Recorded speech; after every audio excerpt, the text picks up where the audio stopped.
तो चलिए स्टार्ट किया जाए। आज के इस लेक्चर में हम लोग क्वेश्चन सॉल्व करेंगे चैप्टर नंबर 3 का rest and motion. Rest and motion. चलिए क्वेश्चन स्टार्ट करते हैं हम लोग। ये हुआ आपका पहला क्वेश्चन। क्वेश्चन क्या कर रहा है? क्वेश्चन कर रहा है कि man has to go 50 metre due north. A man has to go 50 metre due north. एक आदमी उत्तर की दिशा में जा रहा है। किधर जा रहा है? उत्तर की दिशा में 50 मीटर।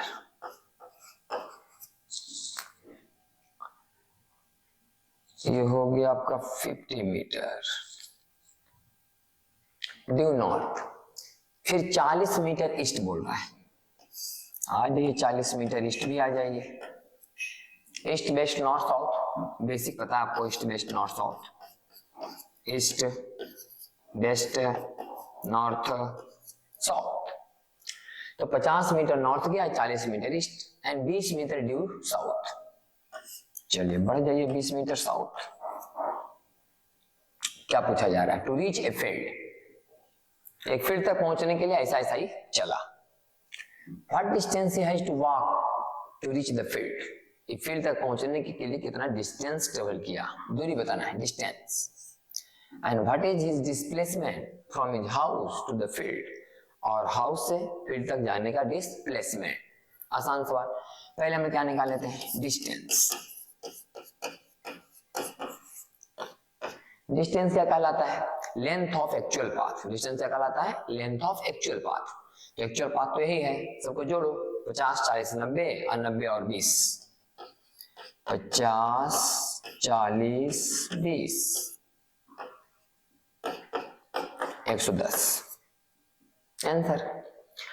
अगला कह रहा है कि डिस्प्लेसमेंट बताइए। क्या कह रहा है? डिस्प्लेसमेंट बताइए। डिस्प्लेसमेंट का मतलब क्या होता है? Length of a straight line joining initial and final point. Initial point और फाइनल पॉइंट को मिलाने वाला जो स्ट्रेट लाइन है, इसकी लंबाई को हम लोग डिस्प्लेसमेंट बोलेंगे। तो यहां से यहां हम 50 था, यहां से यहां 20 है, तो इसका मतलब यहां जो बचा वो 30 होगा। और यहां है जो कितना है? 40 है। तो 40 और 30, तो 40 और 30 कितना आया था? 50।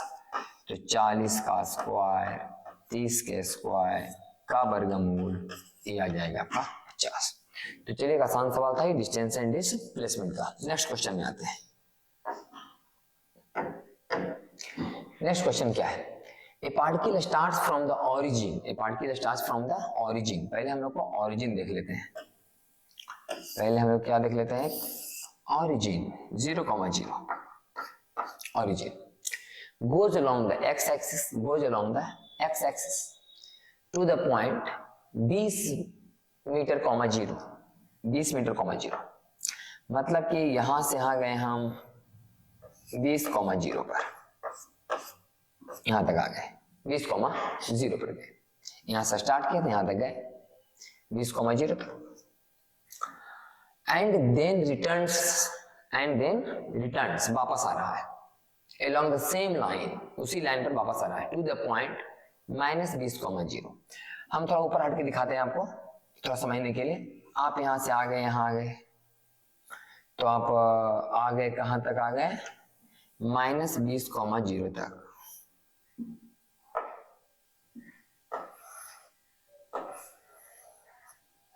थोड़ा सा लंबा कर लिया लाइन को, ताकि इधर जितना लग रहा है 20 उतना थोड़ा सा इधर देखने में लगे।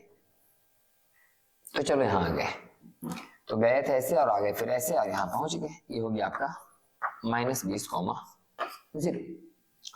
तो find the distance and displacement of the particle during the trip. इस ट्रिप में बताना है डिस्टेंस ऑफ डिस्प्लेसमेंट। तो यहां से स्टार्ट किए थे, 20 गए, फिर 20 वापस आए, 40, फिर 20 इधर गए, तो कितना हो गया? 60। हमारा डिस्टेंस का आंसर आ जाएगा 60। डिस्टेंस कितना आएगा? 60।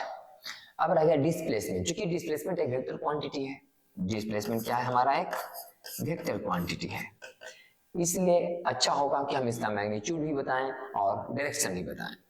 तो चलिए हम स्टार्ट किए थे यहाँ से और आ गए यहाँ पर, मतलब चले हैं कितना, डिस्टेंस हुआ मेरा 20, initial to final, initial to final, initial to final, initial to final, कितना है 20, किधर गए, negative x axis, minus i cap, आप ऐसे लिख लो 20 माइनस आई कैप, या 20 metre along negative x axis, ये हो गया distance and displacement. Next question में आते हैं। नेक्स्ट क्या कर रहा है, it is 260 kilometre from Patna to Ranchi. Patna to Ranchi का जो डिस्टेंस बताया गया है, कितना बताया गया है, 260 किलोमीटर। तो चलिए अभी हम मान लो पटना में है, हमको जाना है रांची, जा रहे हैं पटना टू रांची। तो पटना टू रांची अगर आप जाएंगे बाई रोड, बाई रोड, ये गए पटना टू रांची, अब बाई रोड, रोड से, और Patna to Ranchi by air 260 kilometre and 320 kilometre by road. अच्छा, ये 320 किलोमीटर है by road, by road 320 kilometre है, और बाई एयर 260 किलोमीटर।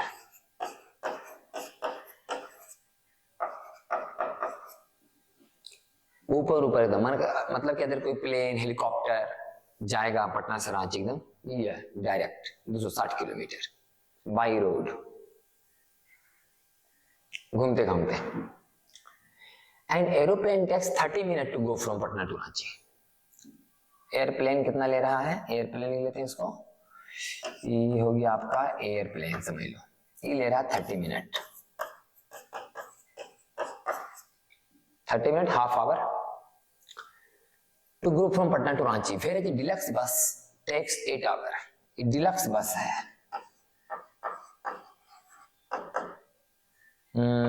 8 आवर बस ले रहा है, टाइम कितना 8 आवर, और ले रहा है 30 मिनट, मतलब हाफ आवर। चलिए शुरू हो जाते हैं, पहला सवाल का आंसर देते हैं। Find average speed of plane, average speed of plane,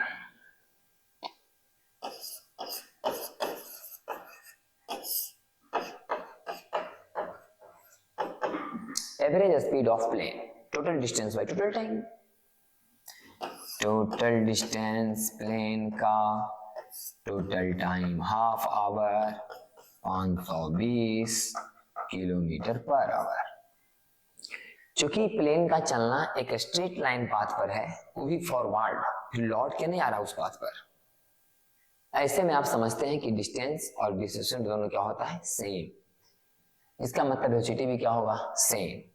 तो इस तरह से सी नंबर सवाल में जब पहुंचेंगे तब देखेंगे। पहले बी में find the average speed of बस, एवरेज स्पीड ऑफ बस, तो बस के द्वारा तय किया गया जो डिस्टेंस है 320 किलोमीटर, और बस जो टाइम ले रहा है तो 8 चौका 32 40 किलोमीटर पर आवर। तीसरा करा find the average velocity of the plane, average velocity, क्या करा, एवरेज वेलोसिटी ऑफ प्लेन। चूंकि प्लेन का पाथ एक स्ट्रेट लाइन है, इसलिए डिस्टेंस भी वही होगा और डिस्प्लेसमेंट भी वही होगा। तो डिस्प्लेसमेंट फिर से होगा 260 किलोमीटर, और टाइम तो पता ही हाफ आवर, तो फिर से वही आंसर आएगा 520 kilometre per our. Last one question देखिए, फाइंड एवरेज वेलोसिटी ऑफ बस, एवरेज वेलोसिटी ऑफ बस, एवरेज वेलोसिटी ऑफ बस, एवरेज वेलोसिटी ऑफ बस। तो बस का एवरेज वेलोसिटी बराबर डिस्प्लेसमेंट बाई टाइम, डिस्प्लेसमेंट, तो बस का डिस्प्लेसमेंट क्या कहलाएगा, तो बस किसी रास्ता से जाए उससे हमको मतलब नहीं है, वो तो उसका डिस्टेंस कहलाएगा। डिस्प्लेसमेंट तो कहलाता है इनिशियल और फाइनल पॉइंट को मिलाने वाला स्ट्रेट लाइन, जो कि भाई प्लेन वाला रास्ता है, मतलब 260 किलोमीटर। और इसमें डिवाइड कर देंगे, बस का कितना टाइम गया, 8 घंटा, तो जो भी आ जाएगा 260/8, मतलब 260 का कितना हो जाएगा, 130/4, 130 का आधा हो जाएगा 65/4, तो 65 का आधा हो गया 32 दूना 64 और एक 65, 16.25,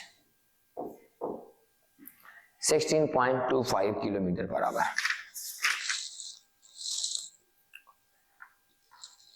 थर्टी टू पॉइंट फाइव कहीं find average velocity of the bus. पहला 520, दूसरा 40, फिर 520 और 32.5। कहीं मिस्टेक होगी, इसका मतलब एवरेज वेलोसिटी ऑफ बस, तो बस का एवरेज वेलोसिटी बराबर total displacement by total time, 13 दूना 26। यहाँ मिस्टेक हो गया हम लोग का, यहाँ हो जाता 65/2, 65 क्या हो जाएगा, ये 2 हो जाएगा।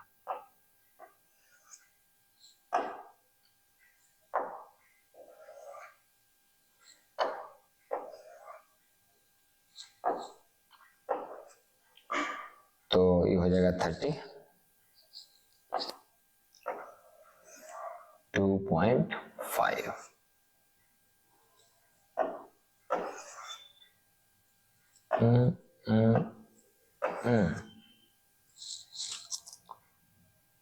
कहाँ मिस्टेक हो रहा है, ये अपना आंसर हो गया 32.5 किलोमीटर पर आवर। चलिए नेक्स्ट में आ जाते हैं। क्वेश्चन नंबर हो गया आपका 3। क्वेश्चन नंबर 4 में आ जाइए। 4 में क्या बोला जा रहा है, when a person leaves his home for side sitting by his car. एक आदमी जो अपने कार में बैठ करके घर से निकल रहा है, द मीटर रीड्स, तब उसका जो मीटर है, कार का मीटर बता रहा है, कितना बता रहा है, 12,352 किलोमीटर। जनरली हम लोग कोई मतलब कि 4 व्हीलर बुक करते हैं, तो हम लोग भी जब 4 व्हीलर बुक करते हैं तो जहां से हम लोग को चलना शुरू करना होता है वहां पर पहले उसका रीडिंग देख लेते हैं कितना किलोमीटर ही चला हुआ है। वैसे ही समझिए कि 12,352 किलोमीटर चला हुआ है कार, जब हम घर से बैठ के निकल रहे हैं। When he returns home after 2 hours, जब वो 2 घंटे के बाद फिर से लौट के आता है, कितना घंटा के बाद, 2 घंटे के बाद लौट के आता है। जब 2 घंटे के बाद लौट कर आता है तो 12,416 किलोमीटर देखता है कि हमारा कार का रीडिंग हो गया है। अब 12,416 किलोमीटर अब रीडिंग हो चुका है और पहले 12,352 किलोमीटर रीडिंग पर वहां से निकला था। इसका मतलब वो ट्रेवल करके आया 12,416 और 12,352, माइनस कर लेंगे इसको, तो हो जाएगा 4, 6, 5, 11, बाकी 1 तो खत्म 64 किलोमीटर। तो 64 किलोमीटर ही ट्रेवल करके आया है। तो पूछा क्या जा रहा है, what is the average speed. तो एवरेज स्पीड जब पूछा जा रहा है तो total distance by total time, ये जगह 32 किलोमीटर पर आवर। और पूछा जा रहा है एवरेज वेलोसिटी। अगर एवरेज वेलोसिटी पूछा जाएगा तो 0 आएगा, total displacement by total time. घर से चला था फिर घर को ही लौट आया तो डिस्टेंस हो गया 0। जब डिस्टेंस हो गया 0 तो वेलोसिटी भी आएगा, एवरेज वेलोसिटी का मान भी कितना आएगा, 0 आएगा। चलिए नेक्स्ट क्वेश्चन में आते हैं। Question number 5। Question number 5, an athlete, कोई धावक, takes 2 second to reach his maximum speed. जैसे कि आप मान लें जाके दौड़ना शुरू करते हैं, तब दौड़ना शुरू करते हैं नहीं ना कि एक हाई स्पीड धर लेते हैं, कम से कम 1-8 डेग तो चलवे करते हैं, 1-2 डेग, तब जाकर मैक्सिमम पी के पकड़ाता हो अपना हाई स्पीड। तो उसी तरह से कह रहा कि एक जो एथलीट है 2 सेकेंड लेता है, एक एथलीट जो है ना 2 सेकेंड लेता है, 2 सेकेंड लेता है तो अपना मैक्सिमम स्पीड पकड़ने में 18 किलोमीटर पर आवर। मान लें कि उसका स्पीड कितना था, 0, और पकड़ लिया कितना, 18 किलोमीटर पर आवर। आप समझते होंगे ये सब बात। 18 गुने 5/18 से गुना करना पड़ता है, तभी हो जाता होगा 5 मीटर पर सेकेंड। ये काम होने में कितना देर लगा है? 2 सेकेंड। 2 सेकेंड। स्पीड था 0, हो गया 5, 2 सेकेंड में ऐसा हुआ। What is the magnitude of its average acceleration? Average acceleration is equals to change in velocity by change in time. Change in velocity by change in time. 2.5 metre पर second square. अगर हम vector के तरीके से भी लिखेंगे तो क्या लिखेंगे? 5i cap 0i cap 5i cap आएगा, बटा 2 करेंगे कितना आएगा? 2.5 i कैप मीटर पर सेकेंड स्क्वायर। इसमें हम लोग i कैप j कैप इस तरह नहीं ले रहे हैं, क्योंकि हम मान के चले हैं किधर चलेगा। हम मांगे तो देखिए इधर दौड़ेगा, आंसर माइनस आई कैप में आता। तो ये आपका एवरेज एक्सीलरेशन का आंसर हो गया 2.5 मीटर पर सेकेंड स्क्वायर। नेक्स्ट आते हैं हम लोग क्वेश्चन नंबर 6 में। आइए 6 क्या कह रहा है क्वेश्चन कि the speed of A car, एक कार के स्पीड को बताया गया है, एक कार के स्पीड को बताया गया है। टाइम के रिस्पेक्ट में किस तरह से कार का स्पीड चेंज हो रहा है ये बताया जा रहा है, shown in figure. Find the distance travelled by the car in 8 second and it's acceleration. ये जो है आपका स्पीड टाइम ग्राफ बताया गया है। ग्राफ किसका बताया गया है? स्पीड टाइम ग्राफ बताया गया है। ग्राफ बताया गया किसका? स्पीड टाइम ग्राफ बताया गया है। अच्छा, पहली बात तो ये समझिए कि अगर हम स्ट्रेट लाइन मोशन पढ़ रहे हैं, स्ट्रेट लाइन मोशन पढ़ रहे हैं, तो बात तो पक्का है कि पार्टिकल जा रहा है स्ट्रेट लाइन पाथ पर। अब किस प्रकार से उस पाथ पर जा रहा है ये आपको बताया जा रहा है ग्राफ के माध्यम से, तो उसका वेलोसिटी किस प्रकार बदल रहा है। तो आप देख सकते हैं कि शुरुआती में वेलोसिटी 0 था, फिर धीरे धीरे बढ़ते बढ़ते 8 सेकेंड होते होते इसका वेलोसिटी लगता है कि 20 मीटर पर सेकेंड हो गया है। इसका जो है ऐसा लग रहा है कि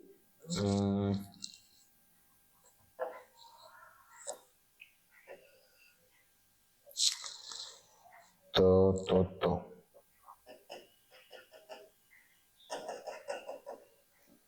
8 सेकेंड होते होते इसका स्पीड कितना हो गया? 20 मीटर पर सेकेंड। 8 सेकेंड होते तो इसका स्पीड कितना हो गया? 20 मीटर पर सेकेंड। तो ऐसा दिखाया रहा है इसमें। तो हम ये कह सकते हैं ना कि स्पीड टाइम ग्राफ है, स्पीड टाइम ग्राफ है, इसको आप बोल सकते हैं वेलोसिटी टाइम ग्राफ। अगर कोई पार्टिकल स्ट्रेट लाइन पाथ पर जाए और सिर्फ जाए, आने का तो सवाल ही नहीं है, तो आप कह सकते हैं कि स्पीड है और वही क्या है? वेलोसिटी। जो स्पीड है वही वेलोसिटी है। तो आप समझो कि वेलोसिटी टाइम ग्राफ है। कौन ग्राफ है? वेलोसिटी टाइम ग्राफ है। और आपको पता है कि वेलोसिटी टाइम ग्राफ का एरिया, वेलोसिटी टाइम ग्राफ का एरिया, वेलोसिटी टाइम ग्राफ का area on time axis, velocity time graph का एरिया ऑन टाइम एक्सिस क्या बताता है? डिस्प्लेसमेंट। और जो यहाँ डिस्प्लेसमेंट होगा वही डिस्टेंस होगा, क्योंकि स्ट्रेट लाइन पाथ है। तो समझो कि डिस्टेंस नहीं पूछ रहा है, ये डिस्प्लेसमेंट ही पूछ रहा है। और स्पीड को क्या समझो तुम? वेलोसिटी। कोई दिक्कत नहीं है। तो वेलोसिटी टाइम ग्राफ का area on time axis, on time axis मतलब हमको ये वाला एरिया चाहिए। अब ये वाला एरिया चाहिए तो निकालिए ट्रायंगल का एरिया। तो distance is equal to half into base into height. तो कितना हो जाएगा हम लोग का? 80 मीटर। ये हो गया हमारा डिस्टेंस। बोलो या डिस्प्लेसमेंट बोलो, पूछ रहा है डिस्टेंस तो डिस्टेंस बोल देते हैं। And it's acceleration, and it's acceleration. तो वेलोसिटी टाइम ग्राफ का स्लोप, वेलोसिटी टाइम ग्राफ का स्लोप क्या बताता है? एक्सीलरेशन। एक्सीलरेशन मतलब क्या होता है? tan theta. तो tan थीटा बराबर क्या हो जाएगा? p/b। तो p कितना हो जाएगा? 20, b कितना हो जाएगा? 8, कितना बार कटेगा? 2.5 बार का, तो 2.5 मीटर पर सेकेंड स्क्वायर। इस तरह से आ जाएगा आपका डिस्टेंस और एक्सीलरेशन। फिर क्वेश्चन नंबर 6 सॉल्व हो गया। चलिए नेक्स्ट आता है क्वेश्चन